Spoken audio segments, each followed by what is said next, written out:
أعوذ بالله من الشيطان الرجيم. يا أيها الذين آمنوا إذا قيل لكم تفسحوا في المجالس فافسحوا يفسح الله لكم وإذا قيل انشزوا فانشزوا يرفع الله الذين آمنوا منكم والذين أوتوا العلم درجات والله بما تعملون خبير. إن الحمد لله نحمده ونستعينه ونستغفره ونعوذ بالله من شرور أنفسنا ومن سيئات أعمالنا من يهده الله فلا مضل له ومن يضلل فلا هادي له أشهد أن لا إله إلا الله وحده لا شريك له وأشهد أن محمدا عبده ورسوله يا أيها الذين آمنوا اتقوا الله حق تقاته ولا تموتن إلا وأنتم مسلمون يا أيها الناس اتقوا ربكم الذي خلقكم من نفس واحدة وخلق منها زوجها وبث منهما رجالا كثيرا ونساء واتقوا الله الذي تساءلون به والأرحام إن الله كان عليكم رقيبا يا أيها الذين آمنوا اتقوا الله وقولوا قولا سديدا يصلح لكم أعمالكم ويغفر لكم ذنوبكم ومن يطع الله ورسوله فقد فاز فوزا عظيما أما بعد فإن خير الحديث كتاب الله وخير الهدى هدى محمد صلى الله عليه وسلم وشر الأمور محدثاتها وكل محدثات بدعة وكل بدعة ضلالة وكل ضلالة في النار. Ikhwani fiddin azani wa azakumullahu jami'an. Alhamdulillah dipertemukan oleh Allah kembali dalam rangka untuk menuntut ilmu syar'i.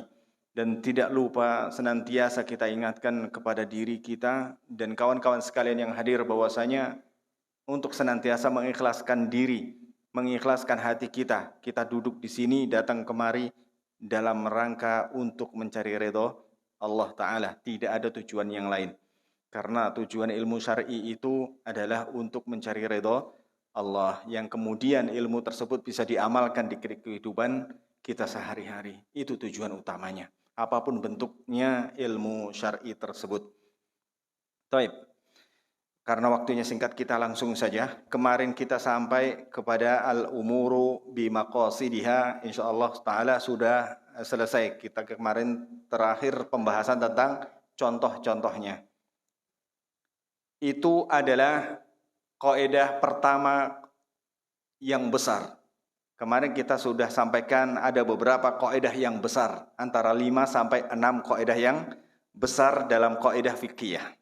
Nah, bagi mungkin yang baru ikut, bahwasanya kaidah fikih ini adalah sebuah ilmu yang mempelajari seluk-beluknya tentang dunia fikih, tetapi ini adalah mempelajari tentang bagaimana amaliyah seorang hamba, lebih cenderungnya kepada amaliyah seorang hamba. Beda dengan usul fikih. Kalau usul fikih itu mempelajari sebuah kaidah yang mempelajari bagaimana sebuah kegiatan peribadatan di dalam Islam itu dikerjakan. Ini wajib atau tidak, ini makruh atau tidak, ini halal atau haram dan seterusnya. Adapun kalau yang namanya kaidah fikih ini lebih terpaut dengan efek amalan seorang hamba. Seperti kemarin, bahwasanya kita sudah sedikit bahas dan alhamdulillah sudah sampai selesai kepada contoh-contohnya al-umuru bimaqasidiha. Apa kemarin al-umur bimaqasidiha? Yakni segala perkara itu tergantung dengan niat. Itu sudah selesai alhamdulillah. Contohnya seperti itu. Terus kita langsung saja karena waktu pendek, kita masuk al-qaidah al-kubra ats-tsaniyah. Yakni kita masuk kepada kaidah yang besar yang kedua. Kaidah yang besar yang kedua. Apa kaidahnya? Al-yaqinu la yazulu bisyak. Al-yaqin la yazulu bisyak. Sebuah keyakinan itu tidak akan dapat dihilangkan dengan sebuah keraguan. Itu kaidahnya. Itu arti dari kaidah al-yaqinu la yazulu bisyak. Artinya apa? Bahwasanya sebuah keyakinan tidak dapat dihilangkan atau tidak bisa hilang hanya karena faktor keraguan. Baik. Kalau dilihat dari definisinya, kalau dilihat dari arti dari kaidah tersebut, ini memiliki kedudukan yang sangat tinggi sekali. Ulama kita menyimpulkan, penulis di sini Syekh Musallam, beliau memberikan komentar, anna hadhil qaidah min awsa'il qawaid al-fiqhiyyati tatbiqan. Bahwasanya kaidah ini al-yaqin la yazulu bisyak, ini kedudukannya sangat tinggi. Kenapa? Karena ini kaidah yang paling luas dicakupannya di dalam fikih, dalam hal penerapan fikih. Sangat luas sekali cakupannya. Karena semua kegiatan fikih itu memerlukan sebuah keyakinan bahwasanya amal ini yakin atau tidak, benar atau salah, halal atau haram. Kalau ada keraguan di dalam sebuah amal, kalau menurut kaidah ini sekilas, maka keraguan itu tidak dapat membatalkan sebuah keyakinan yang sudah dianggap atau dihukumi semula. Kita semula memiliki sebuah hukum. Hukum tersebut kepada sebuah amalan, hukumnya taruhlah misalnya halal. Terus datang sebuah keraguan, dan keraguan tersebut tidak ditopang dengan sebuah kekuatan dalil atau keterangan yang datang dari Allah dan Rasulnya. Contoh demikian. Maka keraguan tersebut tidak dapat mengangkat sebuah keyakinan yang tadi. Itu gambarannya demikian. Baik. Sebelum kita luas untuk membahas itu, di sini ada dua buah kata, al-yakin dan syak. Yakin dan syak. Yakin itu yakni merupakan kemantapan sebuah hati. Kemantapan hati di dalam sebuah perkara atau sebuah keputusan. Itu yakin. Sedangkan syak itu adalah dalam bahasa, menurut bahasa itu adalah sebuah keraguan. Sedangkan menurut istilah, syak itu adalah keraguan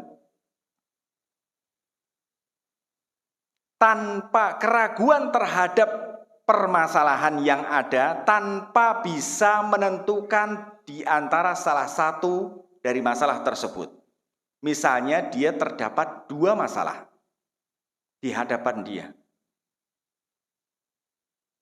Yang namanya syak itu ragu. Tetapi ragu di sini dia tidak bisa mengambil keputusan di antara salah satu dari dua perkara yang sedang dia hadapi. Saya mau ngambil yang kanan atau yang kiri. Nah, itu namanya syak, ragu. Nggak ada keputusan pada hatinya. Karena tidak memiliki ilmu kepada hal tersebut. Itulah syak. Itu secara singkat. Nah, kita mengetahui bahwasanya pengetahuan setiap hamba itu bermacam-macam dan bertingkat-tingkat. Makanya para ulama juga mendefinisikan berbagai macam pengetahuan yang dimiliki oleh seorang hamba. Yang pertama adalah al-yakin. Pengetahuan yang pertama yang dimiliki oleh seorang hamba itu al-yakin.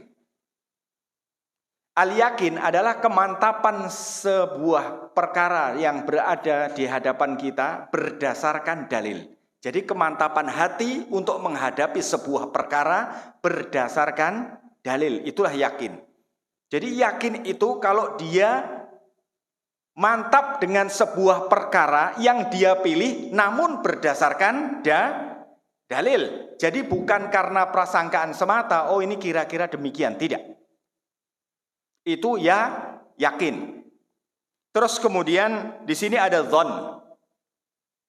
Nah, jadi tingkat keilmuan atau pengetahuan seseorang itu ada yakin, ada dzon, ada syak, yang tadi ragu, ada al-waham. Itu apa? Nanti satu-satu. Sekarang dzon. Dzon itu adalah prasangka yang lebih kuat. Dzon itu adalah merupakan prasangka yang lebih kuat dari seorang hamba dia menghadapi sebuah masalah antara A dan B. Dan prasangkanya yang lebih kuat dia memilih yang B. Ambil misal begini. Contohnya, ada sebuah perkara, dua buah perkara, dia memprasangkakan ada yang halal dan ada yang haram. Kemudian dia mengambil sebuah keputusan. Oh, ini haram. Oh, ini haram. Kenapa? Karena ditopang dengan dalil. Ini prasangka kuat. Ini menurut saya ini haram. Karena ada larangan untuk melakukan A, B, C, D. Penjelasan dari Allah dan Rasulnya demikian. Paham sampai sini? Ini prasangka yang kuat. Lawan dari dzon yaitu al-wahm. Bukan lawan, kebalikan. Ya bisa dibilang lawan juga ya, kebalikan. Al-wahm. Al-wahm itu prasangka lemah. Itu pengetahuan manusia. Di antaranya al-wahm. Al-wahmu. Ini prasangka lemah. Maksudnya prediksi yang lemah begitu. Ada prediksi yang kuat, yaitu tadi dzon. Dzon itu prediksi yang kuat. Kalau saya memperkirakan ini, dzon saya ini yang benar. Artinya dia ditopang dengan sebuah dalil. Kalau al-wahm itu prasangka yang lemah. Kalau dalam dua perkara tadi, kan ada yang halal sama haram. Oh, ini haram nih. Ini dzon. Karena ditopang dengan sebuah dalil. Terus yang waham yang mana? Yang halal. Karena prasangka lemah. Saya tidak mendapatkan sebuah informasi tentang kehalalan ini. Ini bisa jadi ini dihalalkan nanti. Itu padahal itu haram. Yang lebih jelas keterangannya bahwasanya itu haram. Enggak ada keterangan ini tentang kehalalan yang keputusan yang satunya lagi. Bisa difahami tidak?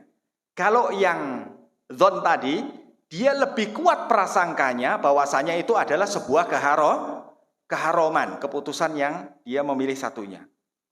Berarti ada prasangka yang lemah di situ, yaitu halal.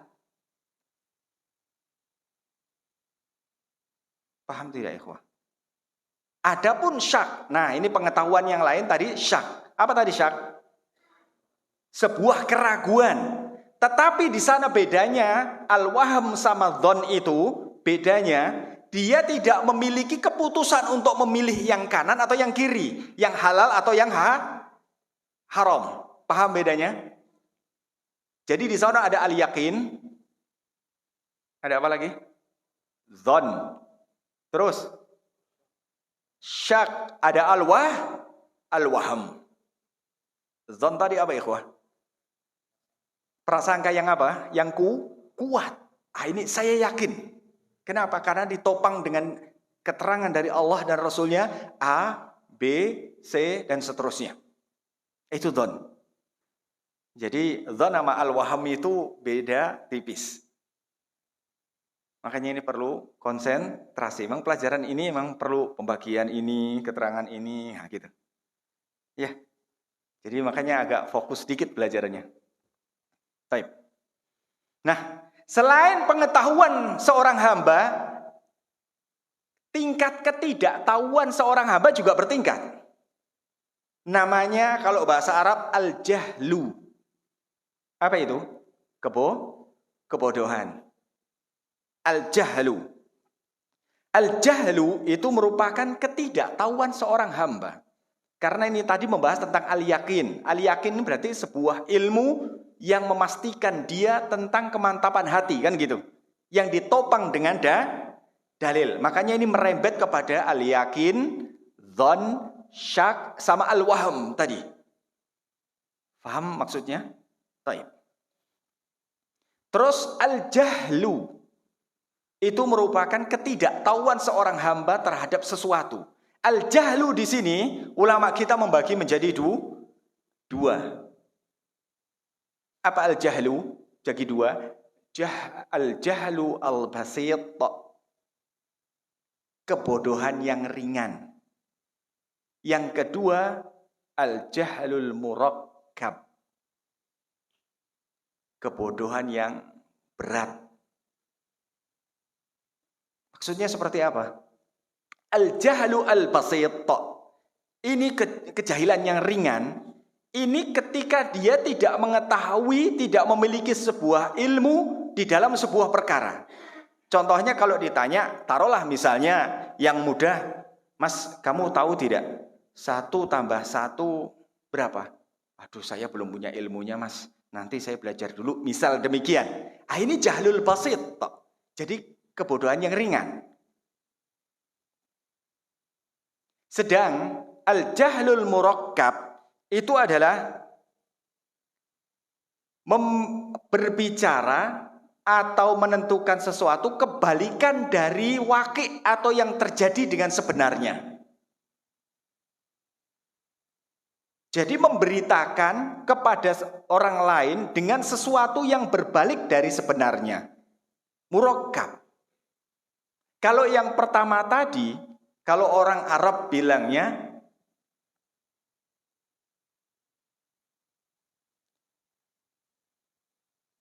yadri anahu la yadri. Kalau yang pertama tadi yadri anahu la yadri. Dia tahu kalau dirinya itu tidak tahu. Itu yang pertama tadi, al-jahlu al-basit. Kalau jahlul murakkab ini memberikan informasi kebalikan dari hakikatnya. Misalnya seperti apa, Mas? Jahlul murakkab itu. Jadi berbicara sesuatu tapi kenyataannya enggak demikian gitu loh. Misalnya yang gampang aja, matahari itu sebenarnya kecil, Mas. Enggak panas. Ini berbicara tentang sesuatu yang kebalikan dari kenyataan. Contoh.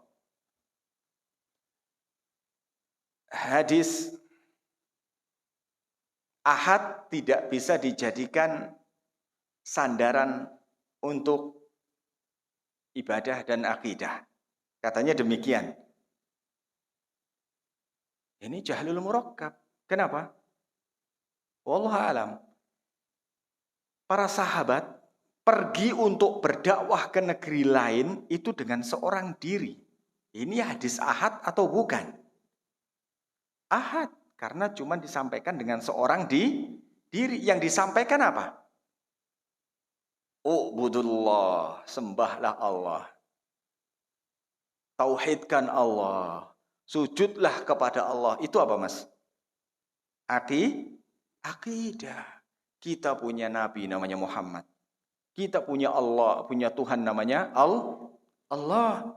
Kita punya kitab namanya Al-Quran. Apa itu namanya, Mas? Akidah. Dan disampaikan berapa orang?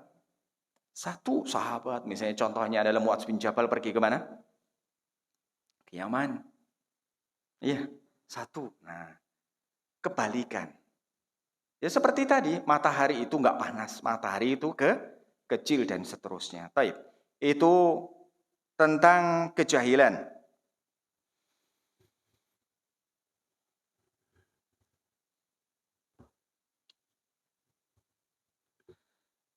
Selanjutnya,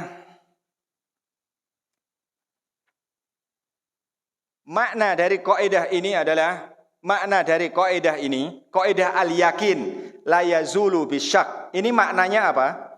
Maknanya Syekh Musallam memberikan penjelasan al-makna al-ijmali lil kaidah. Makna secara global dari kaidah ini adalah annahu idza sabata amrun minal umuri thubutan jaziman aw rajihan wujudan aw adaman thumma tara'a ba'da dhalika syakku aw wahm fi zala dhalika al-amru thabit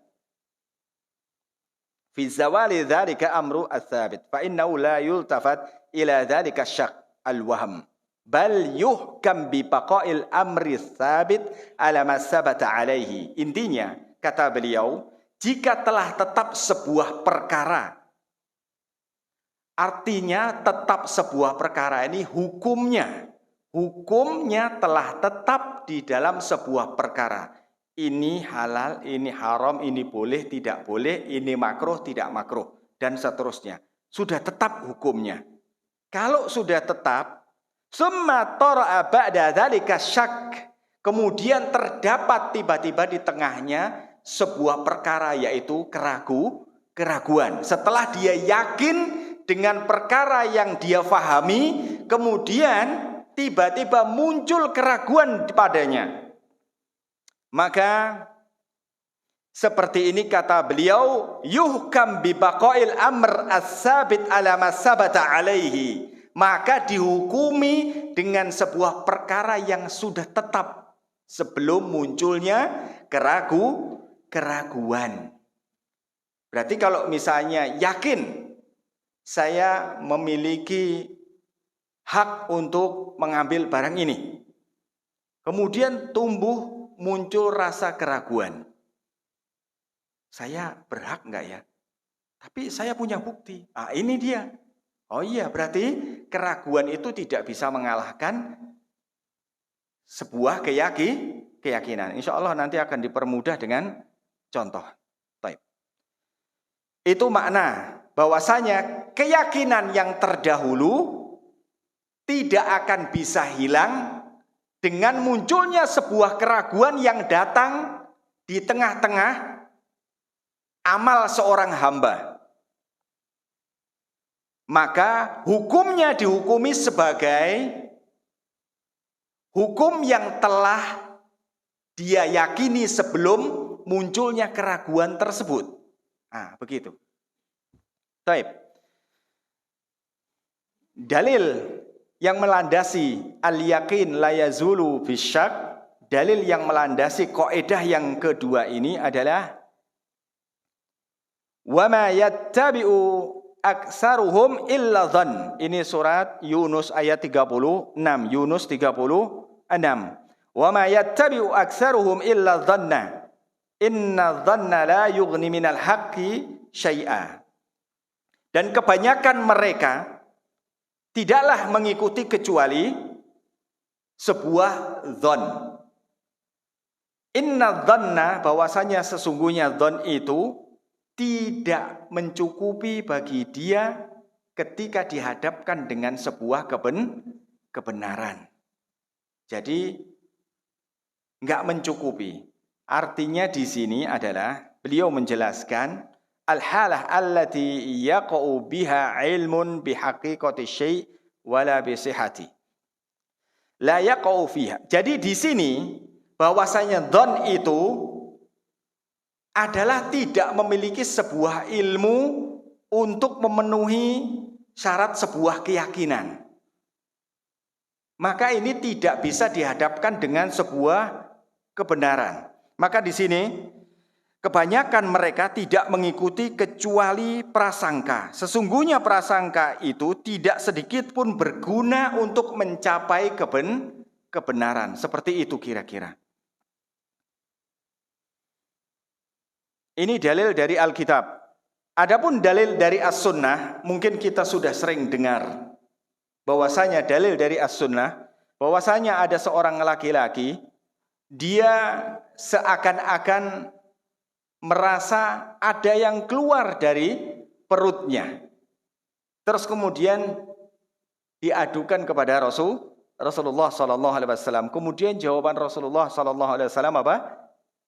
La yansarif hatta yasma' sautan wa yajida rihan. Jangan engkau berpaling atau engkau keluar dari masjid, karena di lafaz yang lain la takhrujanna minal masjid. Begitu. Jadi di sini ada kasusnya seorang laki-laki ini ngadu kepada Rasulullah SAW tentang apa? Tentang perkara di dalam dirinya yang dia itu ragu. Ada yang sesuatu yang keluar dari perut saya atau tidak? Seperti itu. Maka harus seperti apa sikapnya? Maka dijawab oleh Rasulullah, jangan engkau keluar dari masjid, jangan engkau pergi. Di sini lafaznya la yansarif, jangan engkau pergi hatta yasma'a sautan, sampai engkau bisa mendengar suara. Artinya buang angin. Buang angin. Atau yajidarihan, atau mencium sebuah aroma. Kalau engkau mendapati sebuah suara atau mendapati aroma yang itu tanda-tanda engkau mengeluarkan sebuah angin, maka di situ barulah engkau diizinkan untuk keluar. Ini mafhum mukhalafahnya demikian. Karena ada hadis lain yang lebih tegas dari ini, mengatakan bahwasanya idza syakka ahadukum fis sholati, jika salah satu di antara kalian itu ragu di dalam salatnya, falam yadri kam shalah salasan aw arba'an, ragu engkau sudah mengerjakan 3 rakaat atau 4 rakaat. Ini lebih tegas lagi. Falyatrah asyak, maka engkau buang itu yang namanya keraguan. Apa solusinya dari Rasulullah? Ketika terdapat keraguan tersebut, falyabni ala ma istaiqana, maka engkau bangun sholatmu itu, engkau dirikan sholatmu itu atas dasar sebuah keyakinan. Jadi kalau yang ragu tadi 3 atau 4, yang yakin mana? Maka tinggalkan yang ragu.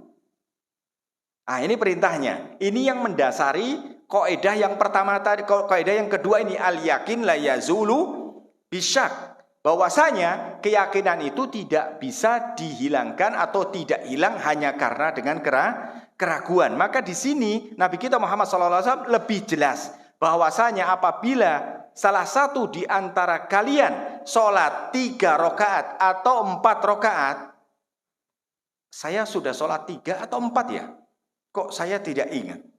Tapi kayaknya 3. Oh ya sudah, kata Rasulullah, wal yabni ala ma istaiqana. Maka bangunlah sholat kamu, dirikan sholat kamu, teruskan atas dasar sebuah keyakinan di dalam hatimu. Bahwasanya, oh iya saya lebih yakin, tadi kayaknya saya sudah mengerjakan yang 3 rakaat. Misalnya demikian. Paham sampai sini? Ini dari sunnah Nabi. Kalau yang tadi dari hadis.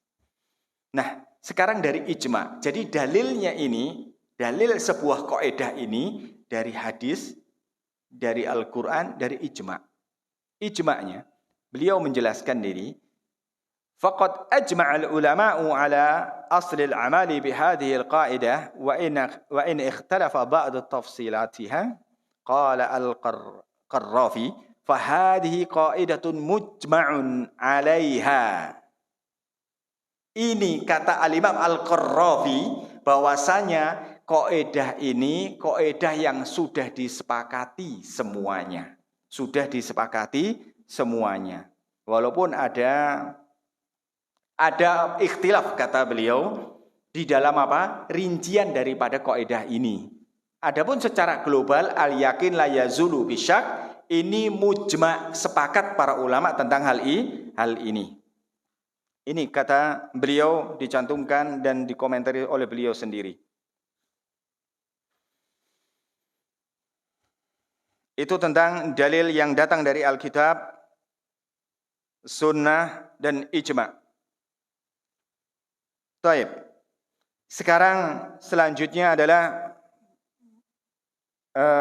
penerapan dari kaidah ini yang seperti apa? Penerapannya, contoh dari penerapan kaidah ini.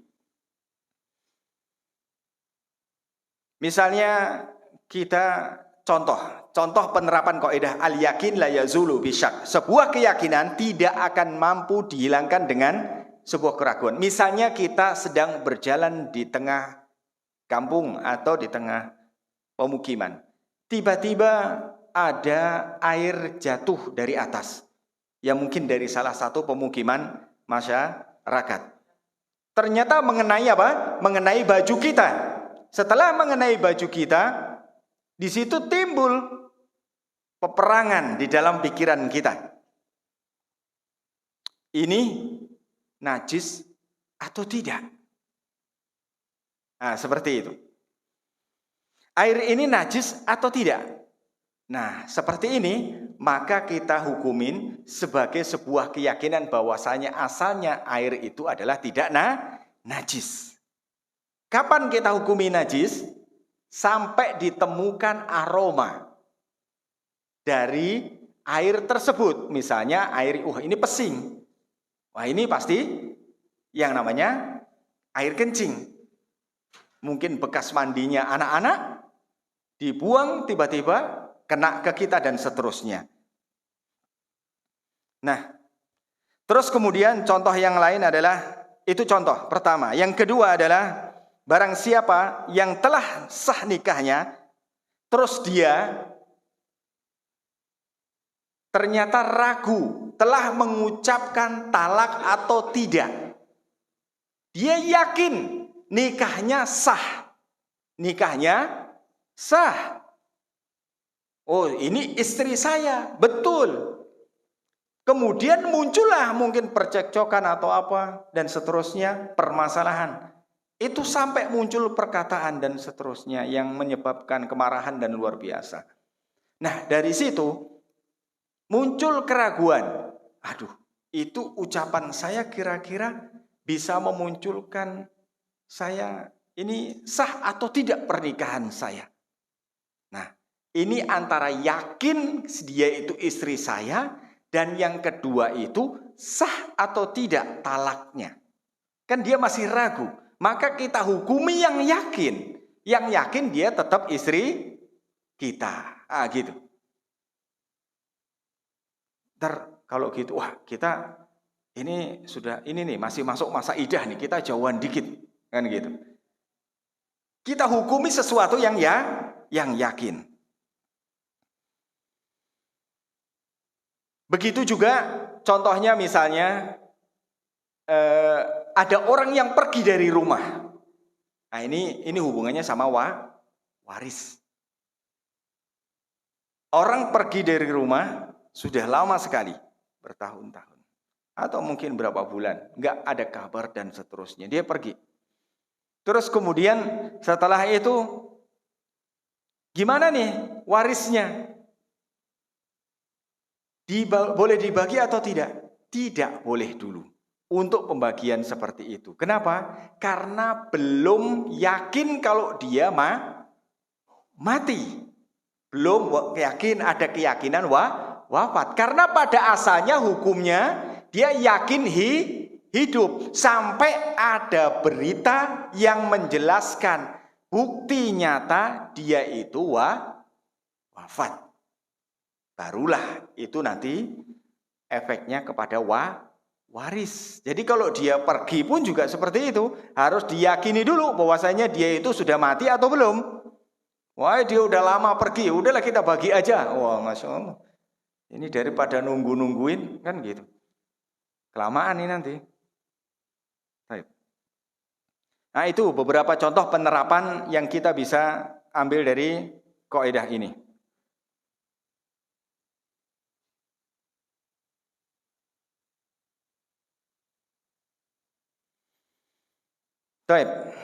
Nah, waktu itu di awal kita sampaikan bahwasanya setiap kaidah besar antara 5 dan 6 itu ada cabang-cabangnya. Di antara cabang-cabangnya di sini Syekh membawakan cabang dari al-yakin la yazulu bisyak. Al-yakin la yazulu bisyak. Cabang dari kaidah ini adalah al-aslu baqa'u makana ala makan. Al-aslu baqa'u makana ala makana. Bukan ala makanan.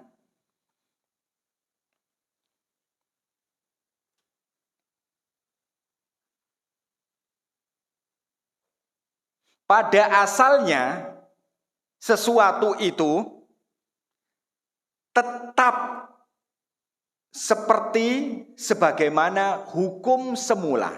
al aslu baqa'u makana ala makan, itu asalnya itu tetap hukumnya seperti semula. Ini cabang dari al-yakin la yazulu bisyak. Pada dasarnya sesuatu itu tetap hukumnya seperti semula. Nah, makna dari kaidah ini apa? Maknanya adalah sesuatu yang sudah diketahui hukumnya di masa lalu, sesuatu yang sudah diketahui hukumnya, baik itu halal, haram, dan seterusnya di masa lalu, maka hukum itu tetap berlaku di masa yang akan datang. Maka beliau pun juga menjelaskan di sini bahwasanya anna syai'a idza sabata ala halin minal ahwali fi zamanin ma, jika sesuatu itu sudah tetap hukumnya di dalam kondisi apapun terdapat pada zaman tertentu atau zaman mana saja, jika sesuatu itu telah tetap hukumnya dalam sebuah kondisi tertentu di zaman mana saja, kata beliau, fa innahu yuhkam bi baqaihi wa dawami subutihi fi zamani tali, maka dia hukumnya tetap pada zaman yang telah datang berikutnya. Jadi kalau dulu itu hukumnya halal, tetap dia hukumnya sampai nanti ke depannya pun tetap halal. Kalau dulu halal, perkara ini halal. Sampai sekarang pun halal. Sampai kapan? Hatta ya'ti al-mughayyirah al-mu'tabar syar'an fayu'khadhu bimuqtadah hina idin. Sampai datang yang bisa merubah dari sesuatu yang pertama.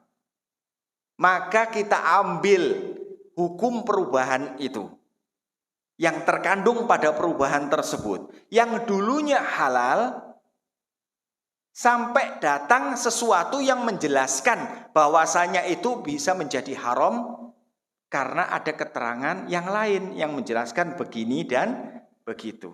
Keterangan dari Allah dan Rasulnya begini, maka itu akan menjadi haram. Misalnya demikian. Kenapa kok demikian, ikhwah? Memang yang dulu tidak tahu ya. Apa dulu itu enggak menemukan sebuah dalil yang mengharamkan? Kok dulu itu pertama halal misalnya? Gimana ya, ikhwah? Kira-kira. Apakah misalnya seperti itu harus tahu semua? Karena syaratnya seorang mujtahid yang memberikan fatwa itu bukan berarti dia harus mengetahui seluruh permasalahan dan seluruh hadis tahu. Tidak demikian. Itu mujtahid dari para kalangan ulama. Jangan kata para ulama, Mas. Dari kalangan para sahabat pun ada yang tahu sebuah hukum, ada yang tidak. Kan gitu. Maka ketika dia taunya sebatas itu, maka dia menghukumi sebuah perkara ya sesuai dengan apa yang dia ketahui. Contohnya dulu Amirul Mukminin Umar bin Khattab ketika ada wabah. Ketika dilarang untuk masuk ke sebuah daerah. Ini Amirul Mukminin loh, Mas. Yang kegiatannya Masya Allah luar biasa. Menuntut ilmu, jihad, dan seterusnya. Bukan nongkrong. Itu dia tidak mengetahui tentang hukum yang bagaimana harus masuk atau keluar ke daerah yang di situ ada penyakit. Ternyata Abdurrahman bin Auf lebih paham karena pernah mendengar Rasulullah SAW melarang begini dan begitu, membolehkan tentang ta'un begini dan begitu. Nah, ini menandakan apa? Tidak seluruh hadis diketahui. Maka di sini disebutkan bahwasanya apabila telah tetap pada sebuah kondisi, tetap artinya sebuah hukum yang ditetapkan oleh syariat dalam sebuah kondisi di zaman tertentu, maka hukum tersebut tetap berlaku kepada zaman setelahnya. sampai datang yang bisa merubah hukum tersebut menjadi hukum yang lain. Kalau dulunya halal, sampai datang yang menjelaskan bahwasanya hukum tersebut menjadi haram. Paham sampai sini? Nah, ini namanya al-aslu baqa'u makana ala makan. Ini hampir serupa dengan al-yakin la yazulu bisyak. Makanya para ulama memasukkan kaidah ini ke dalam anak atau turunan daripada kaidah al-yakin la yazulu bisyak. Turunan, Mas. Ya, turunan maksudnya ya kayak makanan banyak turunannya. Ayam itu bisa dibikin kornet, bisa dibikin, nah itu turunan maksudnya, turunan kaidah gitu. Jadi kaidah pun juga ada turunannya, ada cabangnya. Yang serupa tapi enggak sama. Baik. Dan sebagian ulama pun menyebutlah ini yang namanya istishab. Istishab. Istishab itu adalah, ini tadi, al-aslu baqa'u makana ala makan. Ini disebut oleh para ulama adalah istishab. Istishab itu berasal dari kata sahiba, yaitu cocok dan tidak terpisah, menyertai, cocok dan tidak terpisah. Sahib, makanya ini sahib aneh nih. Jadi selalu menyertai. Ini disebut dengan istishab. Ini enggak berpanjang lebar tentang istishab. Karena artinya pun sama tentang istishab itu.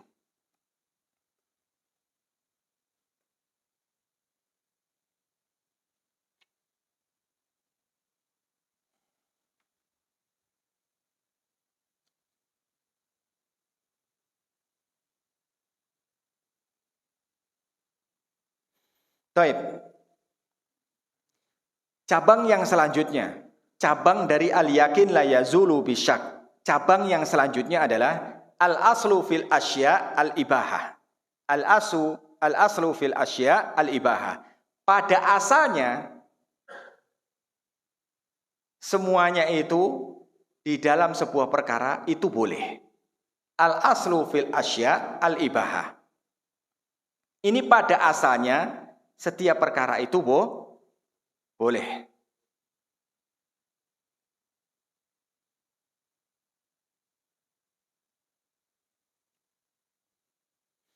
Nah, makna dari kaidah ini, beliau menjelaskan annal qaidatal mustamirrata fi syar'i annal asya' al maskutu anha syar'an wa ghairu dharri min al a'yani wal manafi' wal muamalat annaha ghairu muharramah. Berupa muamalat, sesuatu yang diamnya syariat. Syariat itu diam, tidak membicarakan, tidak mengatakan ini halal dan haram dan seterusnya. Itu merupakan tidak haram, bukan merupakan perkara yang haram. Kalau itu perkara didiamkan oleh syariat, tidak dibicarakan, berupa muamalat atau sesuatu yang tidak membahayakan bagi manusia, yang artinya di sini bukan ibadah, Mas. Artinya bukan masuk ke dalam ibadah mahdhah yang misalnya sholat, puasa, haji dan seterusnya. Bukan yang seperti itu.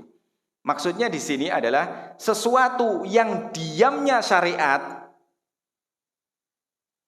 yang tidak membahayakan dan itu memiliki manfaat bagi manusia yang bisa berupa muamalat dan seterusnya, maka itu tidaklah haram. Maka dibolehkan. Itu al-aslu fil asya' al-ibahah.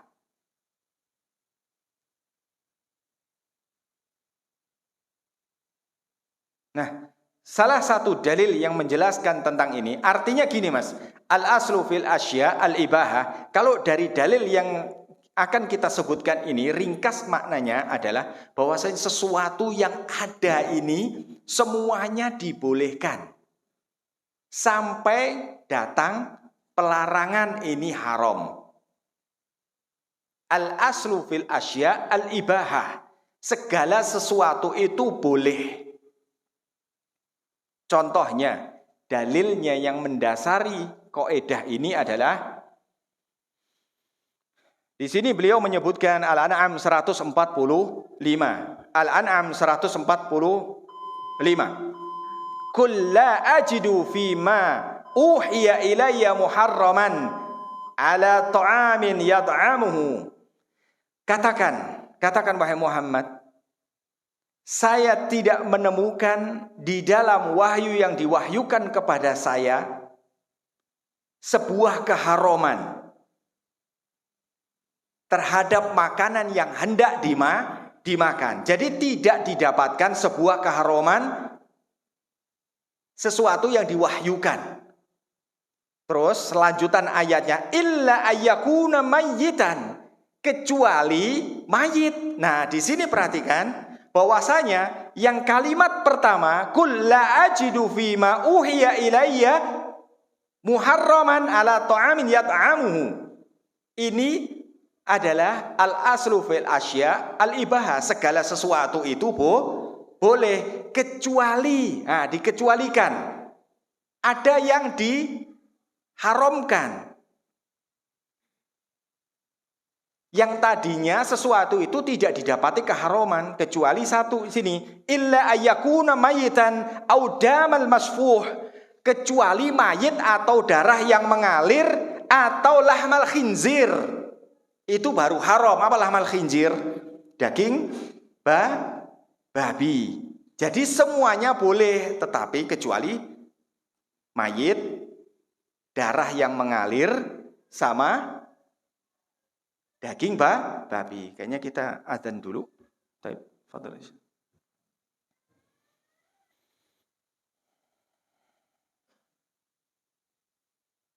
Baik. Bismillahirrahmanirrahim. Wassalatu wassalamu ala Rasulillah.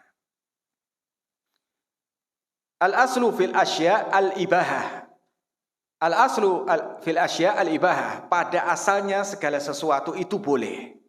Jadi intinya bahwasanya ini terdapat khilaf sebenarnya para ulama, bahwasanya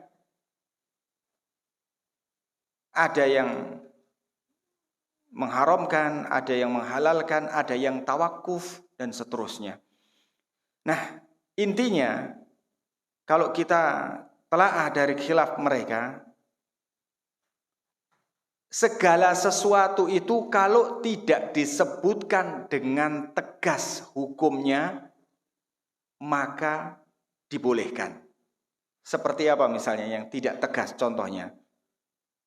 Halal dan haramnya. Contohnya gajah, jerapah, dan seterusnya. Ada enggak keterangannya? Secara tegas tentang jerapah, halal atau haramnya. Nah, seperti itu ada pendapat yang menghukumi itu halal. Ada yang menghukumi pendapat itu haram. Tapi kalau kaidahnya al-aslu fil asya al-ibahah, segala sesuatu itu pada dasarnya adalah boleh. Dan ini tidak ada ketegasan dari syariat bahwasanya jerapah itu haram atau halal. Berarti boleh, pada asalnya boleh.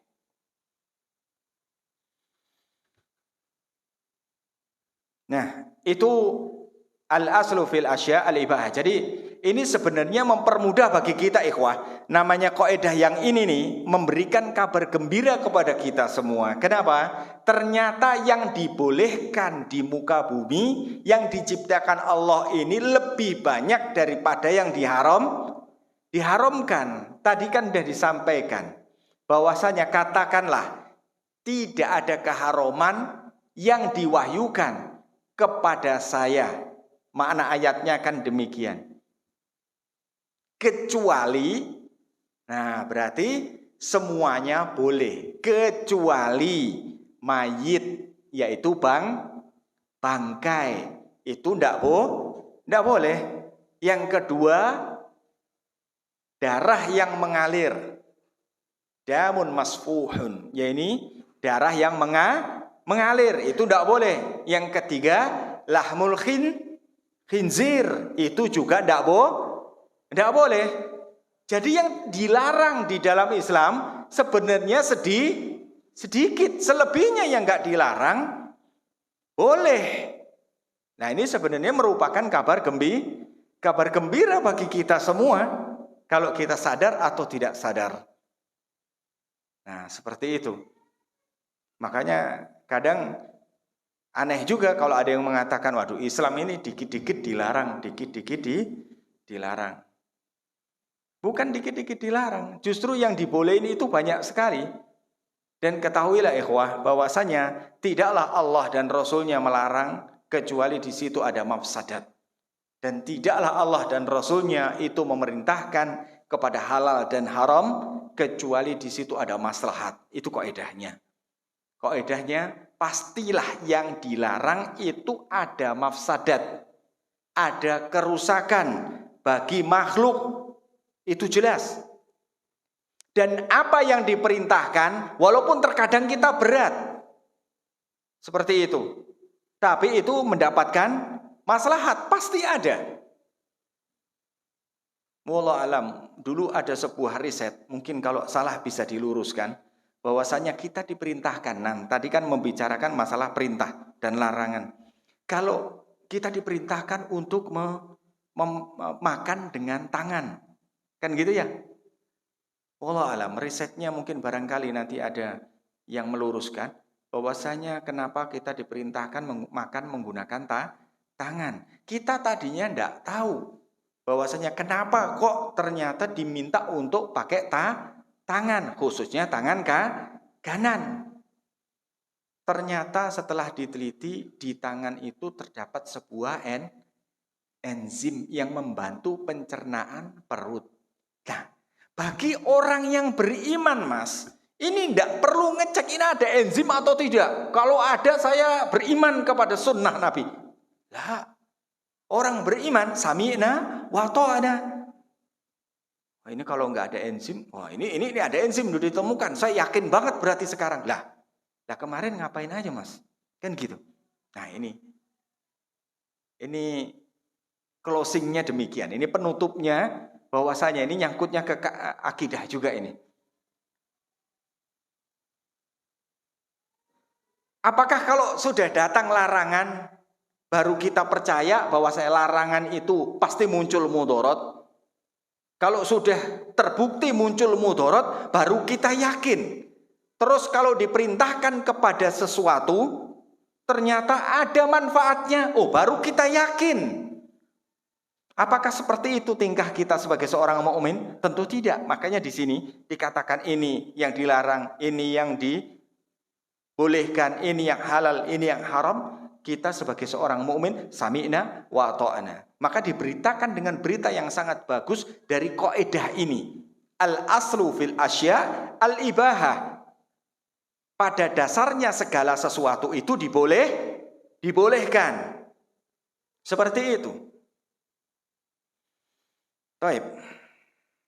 Kita mau masuk ke kaidah yang selanjutnya. Ternyata nanti insya Allah ini sebagai spilan.